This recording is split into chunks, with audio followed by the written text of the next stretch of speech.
Assalamualaikum dan salam sejahtera, bertemu kembali dalam MG Flash 20 Julai bersama saya Nur Ayuni Johari.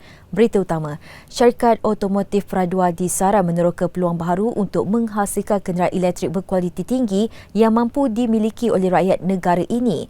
Perdana Menteri Datuk Seri Ismail Sabri Yaakob berkata, ia boleh dibuat menerusi kerjasama dengan Tenaga Nasional Berhad TNB yang kini sedang berusaha meningkatkan pengeluaran elektrik menggunakan sumber tenaga bersih.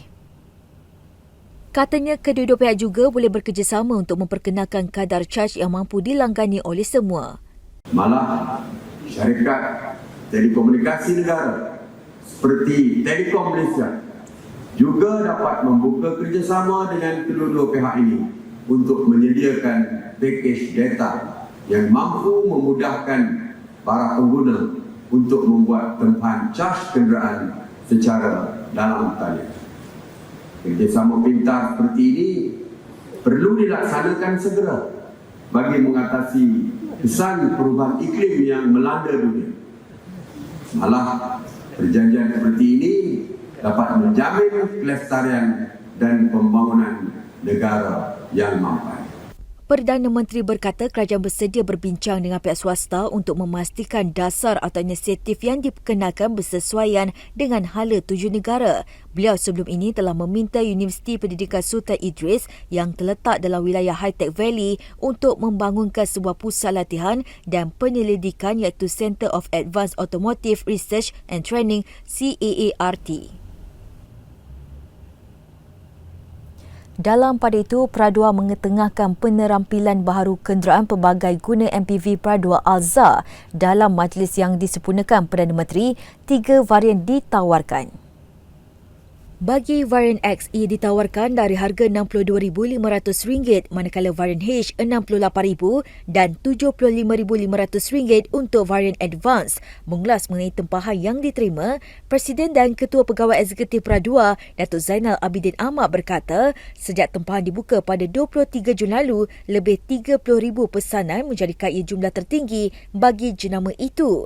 Katanya ciri keselamatan yang dipertingkatkan seperti 6 beg udara, ciri bantuan keselamatan termaju, tawaran digital yang dipertingkatkan, ruang yang luas dan keselesaan pemanduan yang lebih baik telah menjadi faktor penarik kepada pengguna.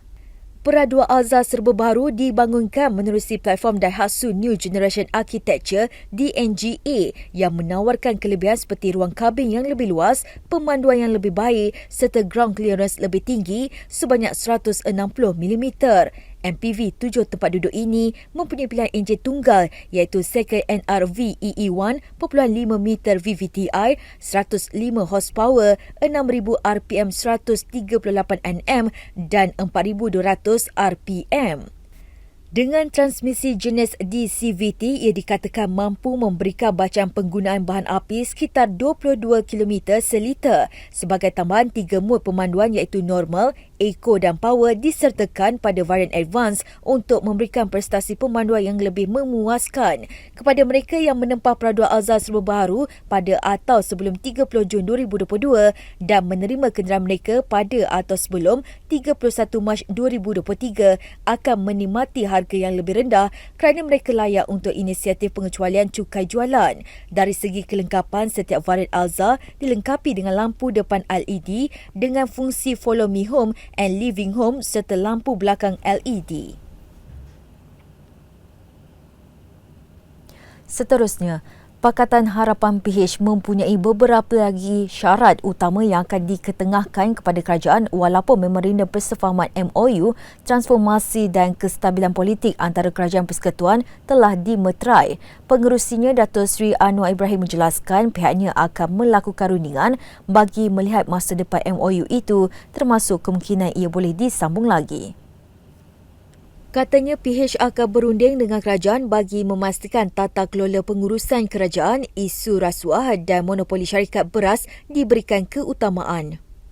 Kita ada beberapa syarat yang paling berat sekarang ni anti-hopping law.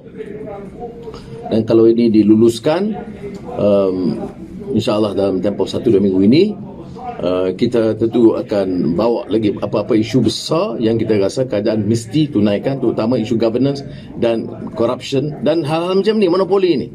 Jangan dia guna MOU, tak ada kena-mengena MOU ke mana kita tetap bantah dan bangkang.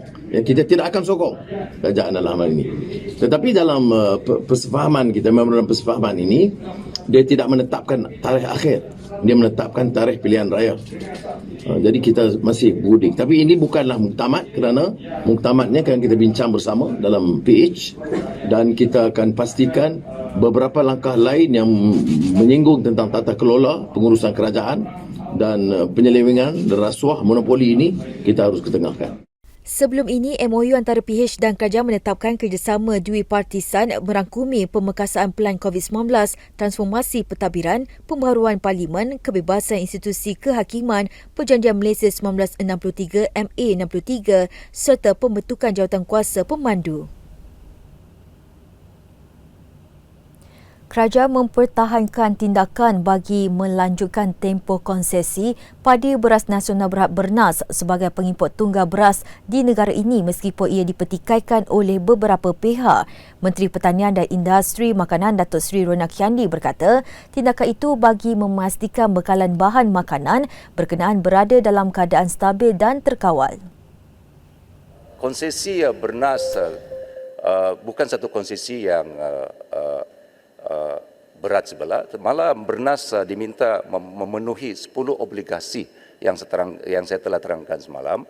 Antaranya adalah untuk membantu pesawah-pesawah, membangunkan sistem soil profiling, mengurus pelbagai 10 obligasi yang dilaksanakan. Tak berlaku dah, biar Persatuan Peladang sendiri bantu. Mengapa nak suruh tauke besar senggara masalah pesawah padi? Soalnya dah berpuluh tahun. Patut review, Yang Berhormat. Kita dah buat keputusan pada tahun review 2020. Jangan tanya tauke, review tanya rakyat dan pesawah padi miskin. Beras obligasi bernas, antara obligasi bernas adalah untuk membantu pesawah dan petani. Itu antara obligasi. Dan keputusan untuk menyambung konsesi bernas sebagai pengimport tunggal sebenarnya membantu negara dalam memastikan bekalan beras desa stabil dan terkawal. Terima kasih.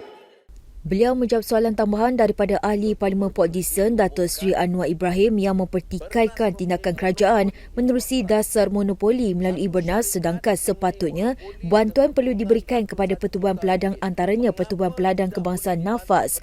Beliau mendakwa tindakan itu hanya memberikan keuntungan ratusan juta kepada tauki besar dan dasar itu sepatutnya dikaji yang boleh memberi lebih keuntungan buat petani. Padahal kita bicara tentang usaha mengurangkan beban kepada atas rakyat. Sementara itu, dalam sidang Dewan Rakyat pagi tadi, Kementerian Pelancongan Seni dan Budaya MOTEK memohon sebanyak 34,000 pekerja asing dalam sektor perhotelan bagi tempoh 2022 hingga 2024 bagi mengisi kekurangan tenaga kerja. Menterinya Datuk Seri Nancy Shukri berkata, permohonan yang dibuat kepada Kementerian Sumber Manusia KSM dan Kementerian Dalam Negeri KDN itu membabitkan pengisian dalam kekosongan pekerjaan antaranya pengemas dan tukang urut. Memang kita mengaku memang masih kekurangan, namun begitu kita telah bekerjasama dengan pihak Kementerian Human Resource dan juga Kementerian Dalam Negeri untuk memastikan kita dapat membawa pekerja-pekerja asing ini ke negara kita. Dan cara kita semasa ini iaitu yang immediate action dengan izin. Kita menganjurkan program seperti job fair untuk membolehkan mereka dalam negara kita ini memohon untuk bekerja di sektor tersebut. Beliau menjawab soalan tambahan Wakil Kota Melaka Ho Puai Tiong yang ingin tahu langkah diambil MOTEK bagi mengatasi kekurangan pekerja dalam sektor perhotelan untuk memperkasakan pelancongan Islamik di negara ini. Seterusnya, seorang penumpang van maut manakala pemandunya parah apabila kenderaan dinaiki mereka bertembung sebuah lori di Batu Tiga, Jalan Kangkar Baru Paloh, Yom Peng semalam. Ketua Polis Daerah Batu Pahat, SCP Ismaidullah berkata, kejadian sekitar jam 5 petang itu berlaku ketika lori terbabit dipandu seorang lelaki berumur 41 tahun sedang dalam perjalanan dari arah Yom Peng menghala ke Paloh. Katanya dalam kenyataan apabila menuruni bukit dan melalui selekor, pemandu lori cuba mengelak sebuah kenderaan di hadapannya. Ia menyebabkan lori terbabit memasuki kelaluan di sebelah kanan dan kemudian bertembung sebuah van dari arah bertentangan yang dinaiki mangsa. Tambah Ismail, penumpang wanita maut di tempat kejadian manakala pemandunya mengalami cedera parah akibat tersepit. Bagaimanapun pemandu lori itu dilaporkan tidak mengalami sebarang kecederaan dan ditahan untuk siasatan lanjut. Kes itu disiasat mengikut Session 41/1 Akta Pengangkutan Jalan 1987. Akibat bersalam tidak memandang muka, seorang lelaki bertindak memukul kepala jemaah yang berada di sebelahnya. Kejadian pada jam 5.10 petang itu berlaku selepas selesai menunaikan solat asar di Masjid An-Nur Pangkalan Tentera Laut Diraja Malaysia TLDM Lumut, Perak. Rakaman perbuatan dirakam dan kemudian disebar melalui media sosial. Dalam kenyataannya, Ketua Polis Daerah Manjung, SCP Nur Omar Sapi berkata, laporan diterima daripada mangsa berusia 30-an yang merupakan seorang anggota tentera TLDM. Katanya lelaki berkenaan telah menampar dengan kuat menyebabkan mangsa mengalami sakit pada belakang kepala dan telinga. Hasil siasatan mendapati kejadian berlaku kerana mangsa tidak memandang muka suspek semasa bersalam menyebabkan dia berang dan beranggapan bersikap kurang ajar. Menurutnya, kedua-dua pihak kemudian dipanggil ke Ibu Pejabat Polis Daerah IPD Manjung untuk rakaman percakapan di bawah Seksyen 112 Kanun Prosedur Jenayah. Mangsa bagaimanapun kemudiannya menarik balik laporan yang dibuatnya. Sekian dahulu MG Flash buat masa ini. Terus bersama kami untuk perkembangan terkini dari masa ke semasa hanya di platform media sosial Malaysia Gazette di Facebook, Twitter, Instagram dan juga YouTube atau melalui portal di www.malaysiagazette.com. Assalamualaikum dan salam hormat.